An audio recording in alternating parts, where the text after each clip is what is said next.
Father Yah, we come before you right now in the name of your son, Yahushua Mashiach. We come before you right now, just magnifying your name. We thank you right now, recognizing that this is the day that you have made, Yah, and we should continue to rejoice and be glad in it.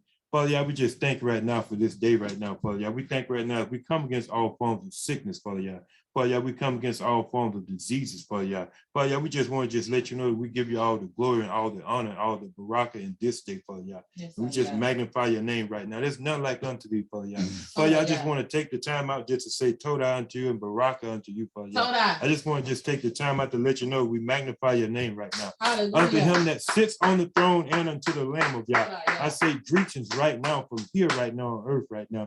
And we just thank you right now. We look forward to being into the kingdom of you, Father Yah. Father Yah, we thank you right now. We won't hear those negative words right now, Father Yah. Depart from me, I never knew you, workers of iniquity. We thank you right now that you should tell us to enter into your rest, Father Yah, that we should hunger no more, we should thirst no more, we should suffer no more, for the former things should be passed away, Father Yah. Father Yah, we just thank you right now that we do the will of you on this earth, Father Yah. We magnify your name right now because your word, I can't stress it enough how you told me, Father Yah, to be able to just magnify you at all times, no matter what I'm going through, Father Yah. I just lift up the name of you right now, the name of your son, Yahushua Mashiach. You said in your word that you inhabit the praise of your people, Father Yah. So that I practice, Father Yah. I thank you. I challenge everyone in the sound of voice to get in a situation and get in a quiet place and begin to magnify the name of Yah. That way when troubles begin to come on, it won't seem so heavy. The burden won't seem so heavy upon you. I just thank you right now as I magnify your name right now. I'm bringing your word back to you, Father Yah. You said in your word, you're not a man that you should lie, Father Yah.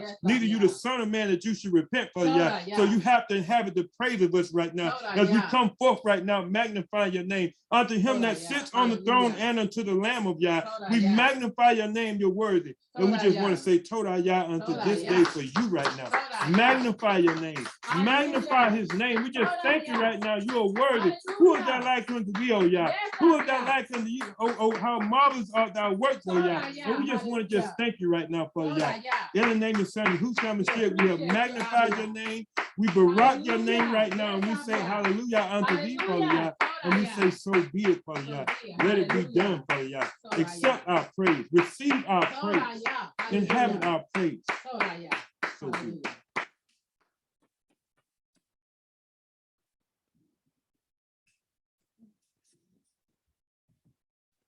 Shabbat shalom, everybody, again. Shabbat shalom. A wonderful day. Every day, everybody should start their day just acknowledging Yah, letting them know, and that's how I start my day, that this is the day that you have made, and we should continue to rejoice and be glad in it, and great things will happen.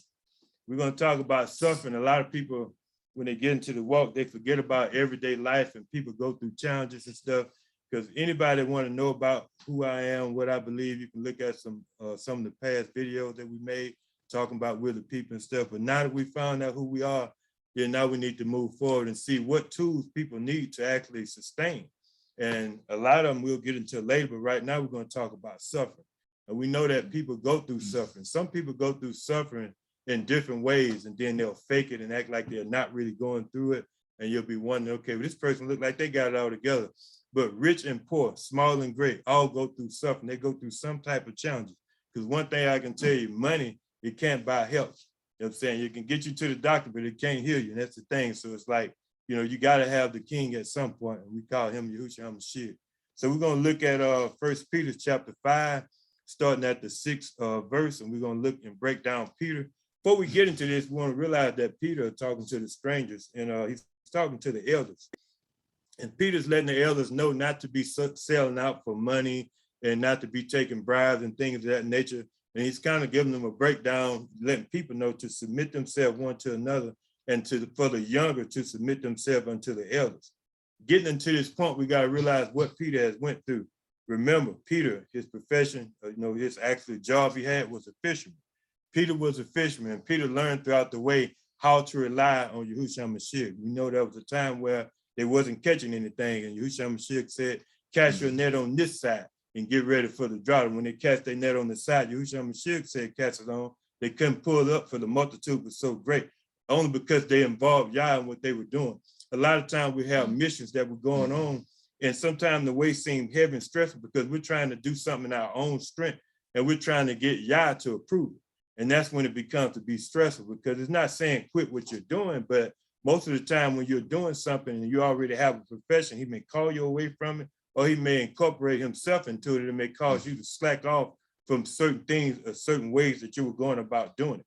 And so we know even up until now, Peter is with Yahushua Mashiach. Remember, Peter was with them during the transfiguration. Okay, you remember during the time when Peter was with him, when he told him, he said, Peter, Satan desires to sift you like wheat, but I prayed for you that your faith fail you not. And this is what this is about, having faith. We realize that no matter what you hear, no matter what's going on, don't let the noise of what's going on now distract you from standing in Yah. This is about suffering, because right now people are suffering now, even mentally, scared. They're worried about what's going to happen. They're worried about how all this is going to pan out with the pandemic. Even people that don't have physical illness or mental illness or word, fear is causing them to suffer. They're suffering with fear because they don't understand what's going to be the outcome. And the reason why they have fear, because they don't have the faith. They don't have the faith in Yah. There's no pandemic or nothing that can define how Yah can help you. It doesn't matter what's going on. When the pandemic begins to seem greater, gas goes up, food goes up, Yah begins to be able to work greater in you. And that's the thing. So it gives you a greater time to believe him as the pressure begins to hit, as you start seeing the inflation and seeing things happen that you feel like you can't handle. You know, you're being forced to have to, take the jab on your shot and take the jab on your job, or either, be forced to quit. When you have to make these decisions, when the rubber meets the road, when it's like, okay, what do I do? Do I actually give in, or do I still stand? Sometimes you know that you still stand, the Most High touch certain people's heart, because the word say the king's heart is in Yahuwah's hand. He turn it like a rivers of water in whichever way he desires it to go. So when you submit yourself unto Yah and give these cares unto him, he'll begin to make provisions for you. But getting back to Peter, Peter said, Yahushua Mashiach, I love you, I never leave you, I never depart. He told me, say, look, before, the cock crow, he said, you're going to be denied me 3 times before the cock crow twice. You're going to deny me 3 times. And Peter was saying he wasn't going to do it. But as we get further down, he's up there on the stake. And then there's a woman that sees him and said, this guy was with him too. He said, I wasn't with him. He said, yeah, your speech betrays you. You sound like you was with them. You was with him. And it said at that point, Peter begins to curse and to swear. And Yahushua Mashiach was letting them know. And at that point, that's what was going on to him. He was having mental battles trying to understand the fact that his actual savior is going to be taken away from him. His leader is going to leave. Peter didn't want to accept that.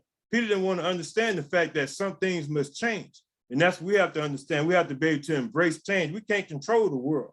We can't control change. We can't control a pandemic and all this stuff. This is the thing, when you have your cares, when the cares of the world are in your hand and you're trying to latch hold to the world and latch hold to Yah at the same time, you're going to be concerned about everything that goes forth. Now, we're supposed to be vigilant and, be aware of what's going on, but we got to realize we don't set the standard here. We're in Egypt, we're in bondage. So we have to realize, how do we maneuver, and not trying to financially advise anybody, but we have to realize certain other avenues for how to maneuver and how to get money. Because I'm telling you, those that say, okay, well, don't worry about crypto, don't worry about this. Oh, the dollar's even. Look at the dollar bill and look what's all on it. You spend that, they got a pyramid and all kind of stuff on. So we have to open up our mind, not be stuck, not be stagnant in our thinking, and realize that if you're in bondage here and you're in Egypt, unless you set up your own kingdom here, you have to maneuver through this chess game, through this matrix that they have us in. Other than that, you're going to be stuck. You know what I'm saying? So we have to realize, this is just kind of routing a little bit here, but it's like time to wake up and not be caught up, because the time is coming. And as we begin to get closer and closer, we better start prepping and stocking some stuff up before it get real bad, and get ourselves prepared. And so that way you won't suffer, because remember, the famine came through Egypt. Joseph was already set up for his people to come through, and they did not miss a beat. They had 7 years of plenties. They didn't miss anything. When things were good, they stacked up everything. They kept stacking up everything. So when things got bad, everybody had to come to them to get stuff. And so this was going on. They stored up for cold days, for rainy days. And that's what we have to do, just lay up stuff for when things get tough, start storing some stuff up so we can be in a position where we're not suffering, we're not frightened and scared because things have got to a point. Now you can't get a pack of toilet paper or anything like that, or a bottle of water from off the shelf, because things have got bad. I just wanted to kind of give these footnotes out here to keep everybody alert. Don't look like, when things look like it's starting to get smooth, don't believe it. keep yourself situated and be prepared at all times, because at any time they'll pull the rug from underneath you and the trucks will stop running. And once the trucks stop running, all the shelves going to go bad. All it takes is about an hour for them to empty all the shelves out of Walmart and the stores that you shop in. Then you're looking like, hey, what happened to me? What, you got caught? You got caught on the wrong side of the gate. So you got to make sure that you keep your eyes open and keep discerning the times. Be like Issachar and keep discerning these times and realize that we're in a time now that's going to be leading toward a drought. And we don't have to be in a drought if we just keep our eyes on the prize. And so we're going to look at 1 Peter chapter 5. Start at the 6th verse. We're going to read verse 6 and 7 first. 1 Peter chapter 5, verse 6 reads, humble yourselves, therefore, under the mighty hand of Elohim, that he may exalt you in due time. Casting all your care upon him, for he cares for you. So basically, to do that right there, you have to actually, you can't operate in pride, for one thing. You have to let that spirit of the ruach of pride go. And you have to actually go back to Romans 12:1. You have to present your body a living sacrifice, holy and acceptable unto Yah, which is your reasonable service. Be not conformed to this world or this system of things, and be transformed by renewing of your mind. You may prove what is that good, acceptable, and perfect will of Yah. And to do that, you have to humble yourself. You have to let go of your will and let Yah will come in the place of your will. Not create something and ask Yah to stamp it. That's different. That's your will, and you want Yah to sign off on it. You have to see if your will doesn't line up with the will of Yah, then you have to let your will go and begin to do the will of Yah. And that's the will that he's going to bless, not the will that you created. And so this we have to do. So sometimes he alter your path.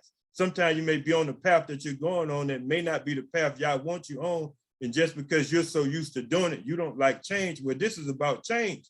When you have to let your will go, you have to be able to change. You have to change what you're doing and do what Yah wants you to do, or incorporate what Yah wants into what you're doing, if this is what he's allowing. And this is where you have to cast your cares upon him, because he cares for you.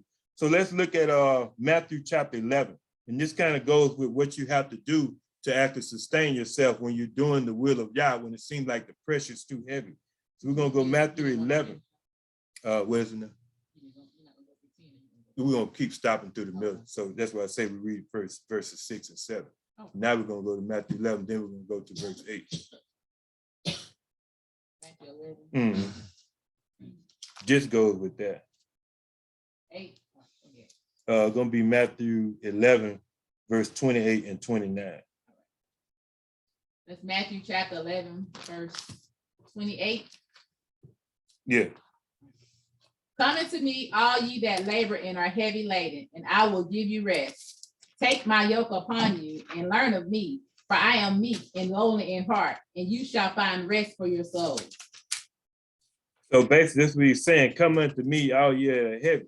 This is the thing. So we can't be in a position where we don't want to come unto him and say, all you that labor and are heavy laden, and do 30.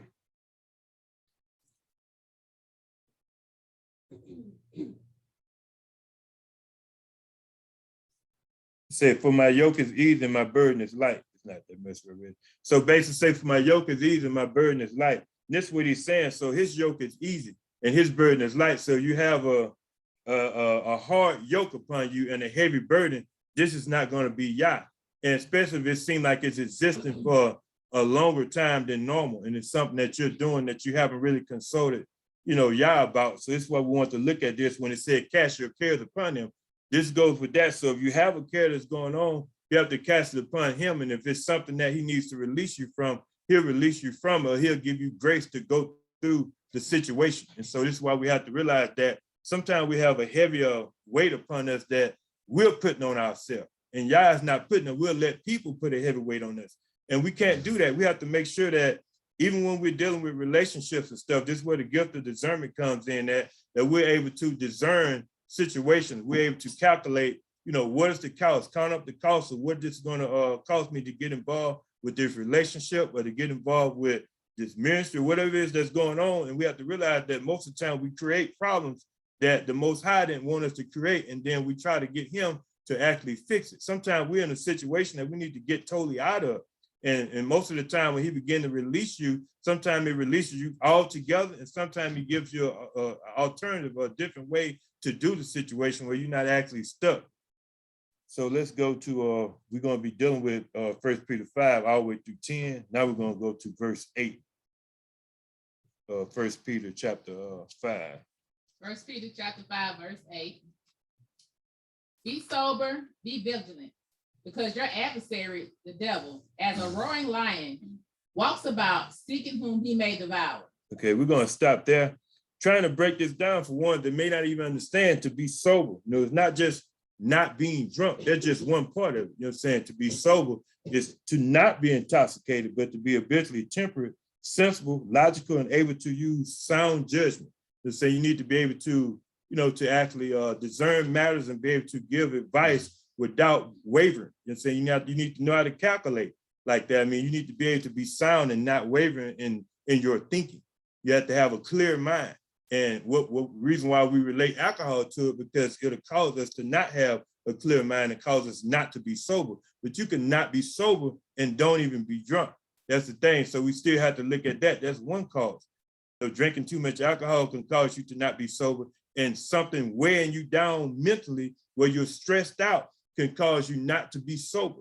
This is why you're supposed to cast your cares upon him, because he cares for you. Because you can have an issue going on in your life that you're allowing, or something you're going through and you hadn't consulted Yah for the strength to make it through. It can cause you not to be sober. It can cause you to not be thinking straight. You ever been in a situation where you're stressed out, a lot of things is bothering you to the point where you can't even think straight? Well, you're not sober then. It's not a good time to deal with something right then. Sometimes you have to lay things on the shelf and come back to them when you're actually at a state of mind where you can deal with them, where that person is not sober. You know what I'm saying? That person to give a calculation or a judgment on a matter that they wouldn't have given. So like anger can cause you not to be sober. You can be very, very angry to a point where you're just angry to the point where you're not thinking straight and you react out of anger. And when you react out of anger, that wasn't being sober. Anger caused you at that point to not make a sound judgment. You shot somebody and you wouldn't have shot that person. You had to calm down for a minute. You wasn't sober.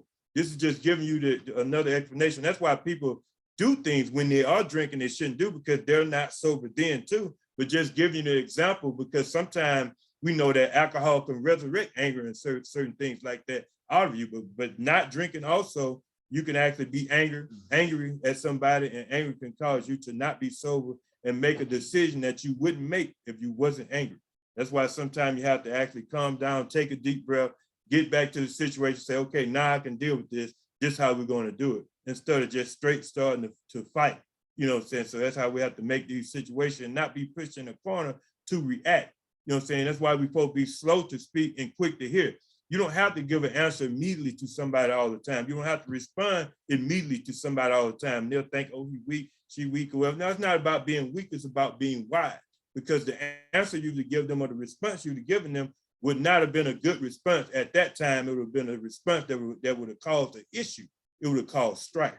And so, so we want to make sure that we be, I guess have Proverbs talk about not having many words, what I'm saying, like that, and also being able to, think before we give an answer and stuff like that. We're not supposed to just let somebody push our buttons, basically, get us in a position where we're going to snap back. We're going to show them, and you showing them what you're doing is actually devaluing your character. And the way you build your tempers up and everything is to actually not let this person we call piss you off to the point where you just straight snap off on them. Why give them that energy? You don't have nothing to prove to them.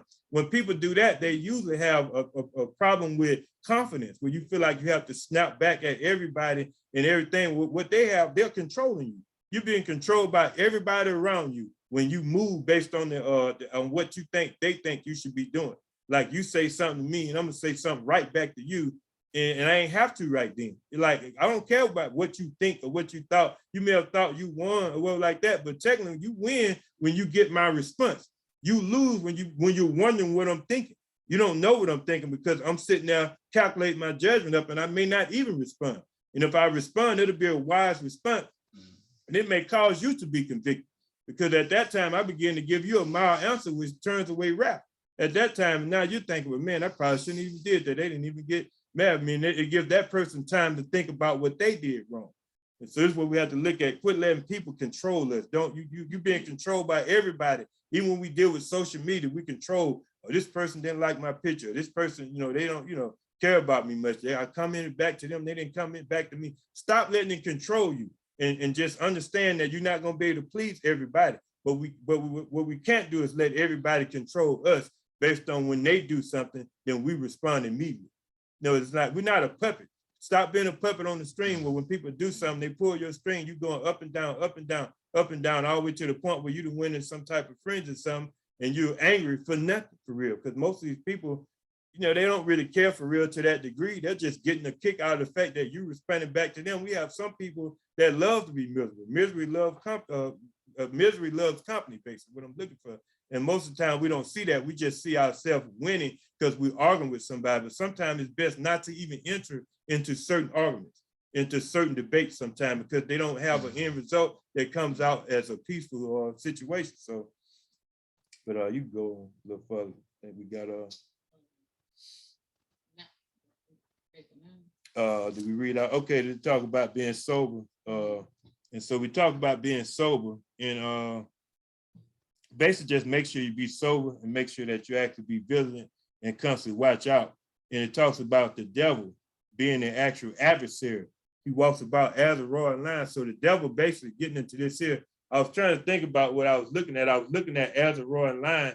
Well, a roaring lion is basically what he's trying to present himself to you is he's trying to scare you into believing that he's really for real.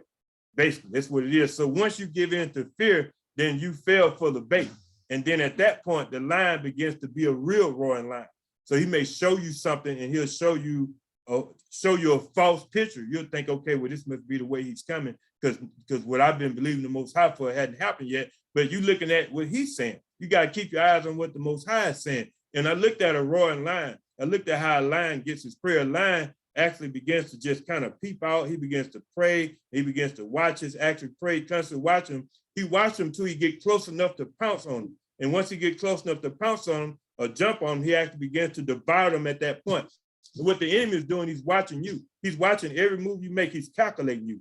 You're making checkered moves. He's making chess moves. He's constantly making these moves. He's looking at what makes you mad, what you like, what you don't like. He's constantly doing this. And when you don't like something, he sends somebody to do what you don't like, or he'll put something in your life that you don't like, or whatever it takes to discourage you. He's watching what discourages you because there's a pattern. He's watching that pattern. We have to get out of that pattern because we're creatures of habit and we do things in patterns sometimes, and the enemy watches that. And the more he watches that, he gets in a position where he can actually use that to be the real roaring lion. He's going to present a false picture. It's going to be false evidence in the beginning. It's kind of like getting a result from the doctor and you still want to believe Yah for healing, and you've done the necessary steps that it takes to actually get healed. You've lost weight. You've actually started eating right. You start putting yourself in position. You exercise. You say, well, this ain't what I'm believing the Most High. And he told you through the route that you're going to be healed.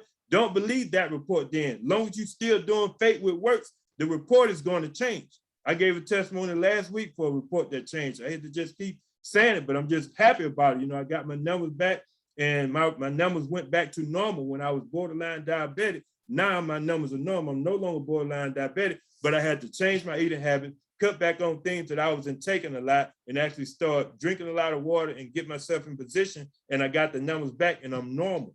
This is the thing. I could have just believed that first report and let it cross over into diabetic, but I didn't do that. I believed that the Most High was going to heal me, but I had to play a part in it. And the part I had to play is not look at that first report, but look at the second one. When the second one came, we sent it back off.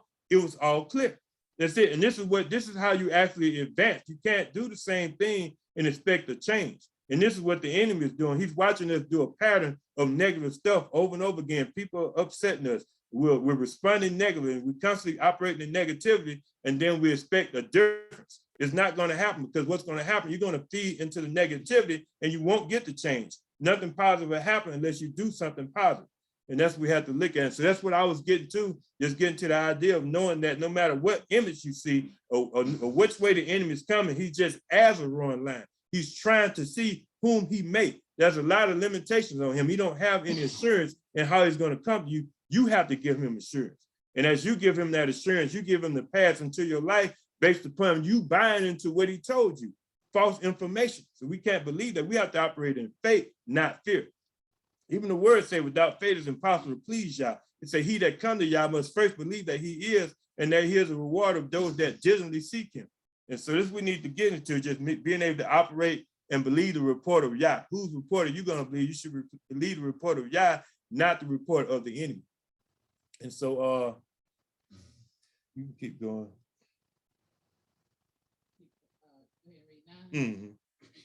Whom resist steadfast in the faith, knowing that the same afflictions are accomplished in your brethren that are in the world.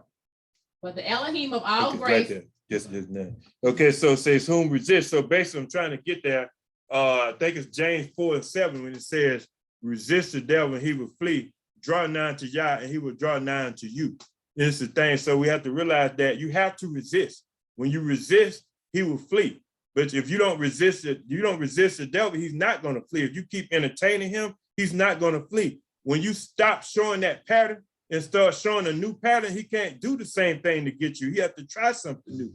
And so if he see you falling for the same old tricks, he's going to keep bringing the same old tricks to you. You have to resist. And the more you resist, the more you begin to build up your faith. And you begin to build up your stance, you being firm in Yah, because you're resisting more and the enemy don't know which way to come at that point. Mixed with your praise, Barak and Yah. I'm talking about like not just saying it as a state of being. I'm talking about physically getting to a point where you can physically lift his name up and begin to Barak his name in a quiet place, in a secret place, things that we really forget about. And this is what the Most High begins to inhabit. Like, you know, you can actually say, okay, you can settle for anything. You can just settle for, okay, look, I praise me today, you know, I do whatever. And you can do that, you know, just like people that say, look, I worship every day. We ain't got to worry about Shabbat.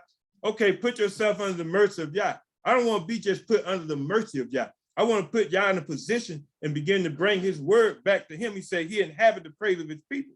So if I'm praising him and I'm actually doing an act of praise to him, he has to acknowledge me, because the word says he's not a man that he should lie, neither he's the son of man that he should repent. So if he said it, that sells it. So you get put in a different level. Too much is given, much is required.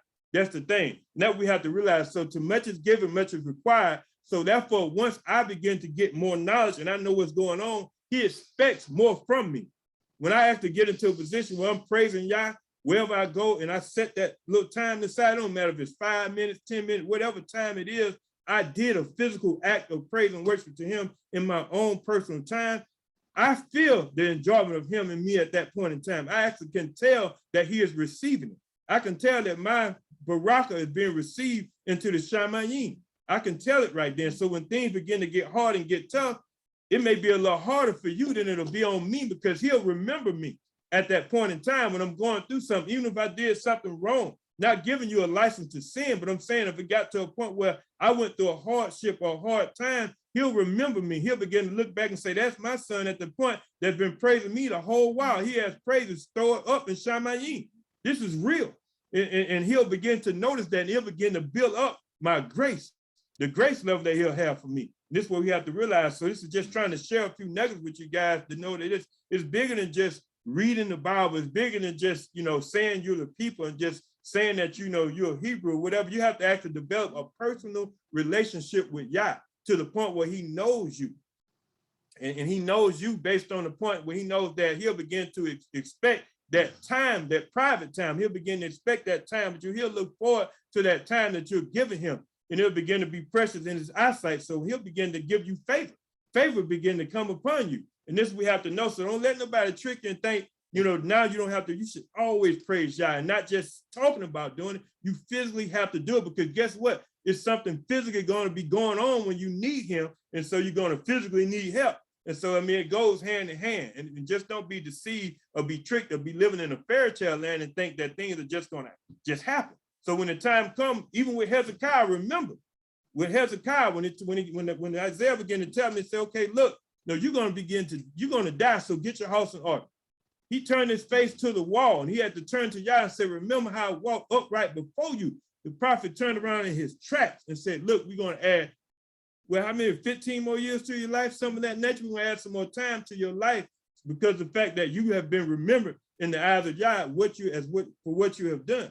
And so we have to make sure that we store up our treasures, not just, you know, carnal things. We have to make sure we store up some treasures through the Ruach HaKodesh thing that we're doing for people also. Don't forget about those that are around, those that are truly poor, not those that, like we talked about last week, that have bad spending habits, that need their mind right and get their mind changed. They need to be ministered to. We have the real poor around us, those that don't know how to get to Yah, that don't have the understanding of how to actually function in Yah so they can get to a point where they can make wise choices.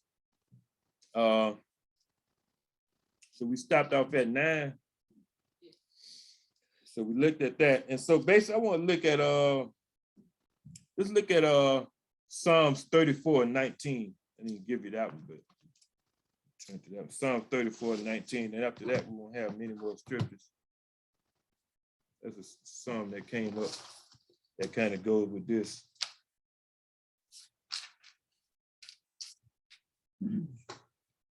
Yeah, 34:19.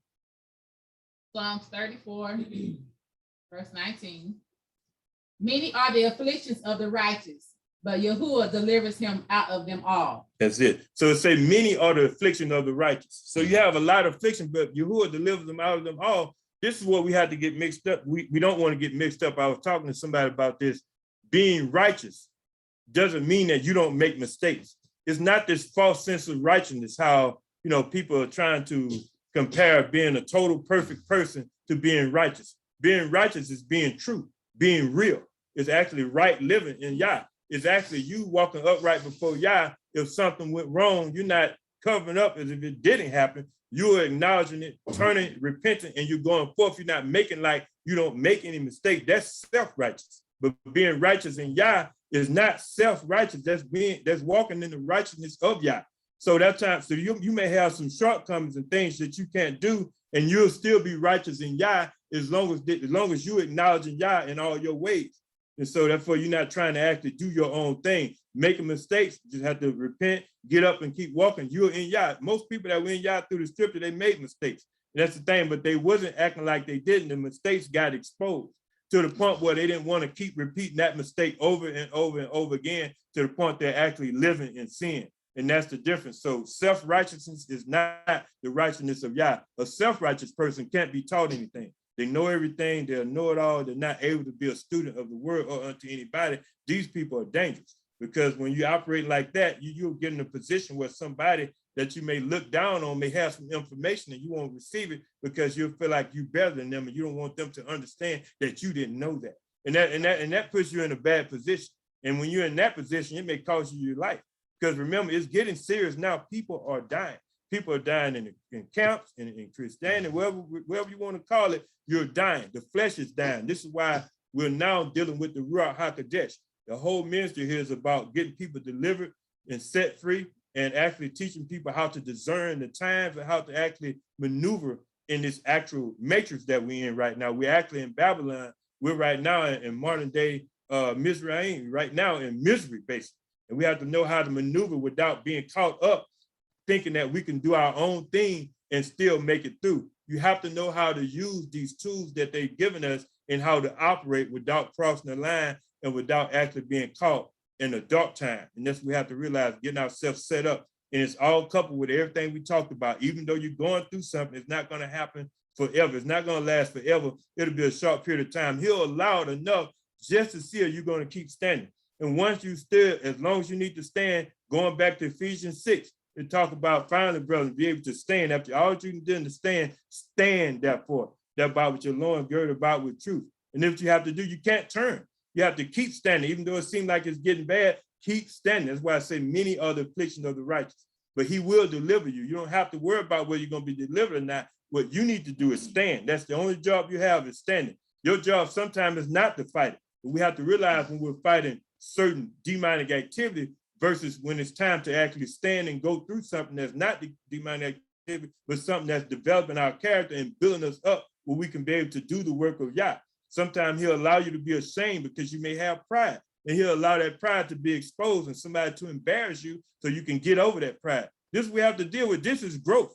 If you're not going to grow, then you're not going to be able to deal as things begin to get worse. They're not going to get better. And I know this is negative, but this is prophecy. Revelations talks about it. It's not all just the sweet stuff everybody want to hear thinking, okay, it's going to all be over. It's going to be over when we enter into the new kingdom. It's nothing but trouble in this world. That's why I tell us to be in this world, but not of this world. We're not supposed to be loving the world. We can't figure out how that's why we have problems in the public system and stuff, because we're not supposed to be in it. That's why there are issues, and it's going to constantly be issues in it. You don't know what's going on, who's going to walk into the bathroom with your children and all this stuff. It's a lot of stuff going on because that's what they have set up. That's their system. We're supposed to have our system set up. There was never a time we went into captivity and operated under the hands of the enemy and functioned in their system and functioned successfully. That's why Daniel didn't actually bow down at that point when the music began to play. The music is everything that you hear around you, the pandemic, everything that's going on. He said, I'm not going to do it. I'm not going to bow down. All the way until they put him in the lion's den, he said, look, I'm going to stand. And he got delivered out of that situation because he stood for Yah. And this we have to look at. Just don't bend. Don't bend and don't turn. You can go to, did we do 10?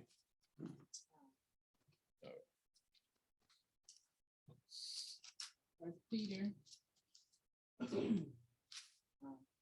and 10. Okay. Yeah. First Peter 5 and 10. But the Elohim of all grace, who has called us to his eternal glory by Mashiach Yahusha, after that you have suffered a while, make you perfect, establish, strengthen, and settle you. Okay, so after he has suffered a while, that's the thing. After he has, what is a while? Long as it takes for you to get developed, long as it takes for you to get to a point where he can actually approve you to actually be in a situation where you can actually handle it. So after you have suffered a while, so suffering, you may undergo some type of pain or some type of unpleasant feeling or something that you're going through that you don't like, then you're suffering, but this doesn't happen forever. That's the thing. So we talk about, even in the scripture, it talks about, weeping may endure for a night. And it says anger lasts but for a moment before that. Then it says weeping may endure for a night. It says, but joy comes in the morning. And that's what we have to look at. It says before that, it says anger lasts but for a moment. And so it may be some situation where you may be in a position where you have angered Yah based on something you did wrong, but it's at that point for you, if you're in him, you're just being chastised at that point. That's all it is that's going on. You're just being chastised. Same thing here. Our anger lasts before a moment. Our children did something. I don't even remember stuff they did 4 years ago, and 5 years ago and stuff. They may have got a whipping for 10 years ago. I don't even remember most of it. I remember certain things that was big, but certain small little stuff, I don't remember. I remember the big things, and they probably know those. But the small things I don't even remember. So my anger lasted but for a moment. They can tell I love them and I'm not holding that against them. They can tell that. And that's the same thing with Yah. He knows that, that we love him, and he'll house us basically, and he knows that, we know that he's not holding those things against us because he's still receiving us. He's not shunning us. We're not shunning our children. This we have to relate this relationship to. And so therefore he's not staying angry with us. And the same thing with them. They're not doing that. They repented from that and they're operating like they should. And the same thing we're doing. We're operating like we should, and we're not doing the same thing we were doing. And if we are, then sometimes the anger will keep coming. And it'll keep happening until we actually get it right.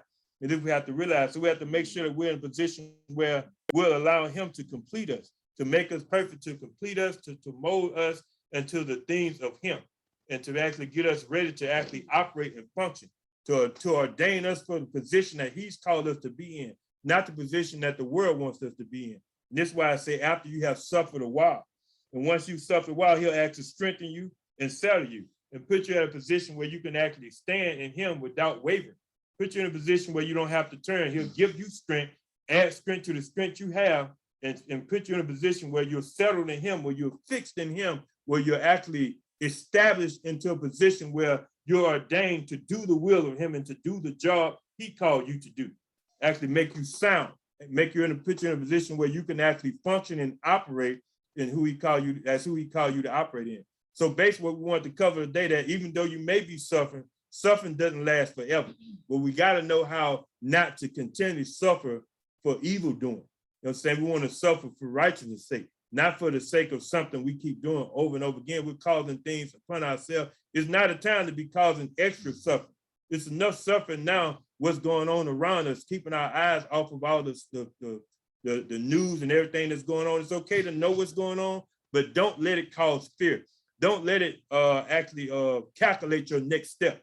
That's the thing. So y'all may want you to do something, and if it's something that you're worried about, the pandemic or whatever's going on, you can't worry about that. You have to do what Yah called you to do. You can't let, whatever it is that's going on, not want to say these trigger words. You can't let this stuff, these diseases and stuff that's out here cause you to actually operate different from what y'all want you to operate in, but you can use them to let you operate wisely. Just look at them and operate in a wise position where you being wise and knowing how to make moves and stuff.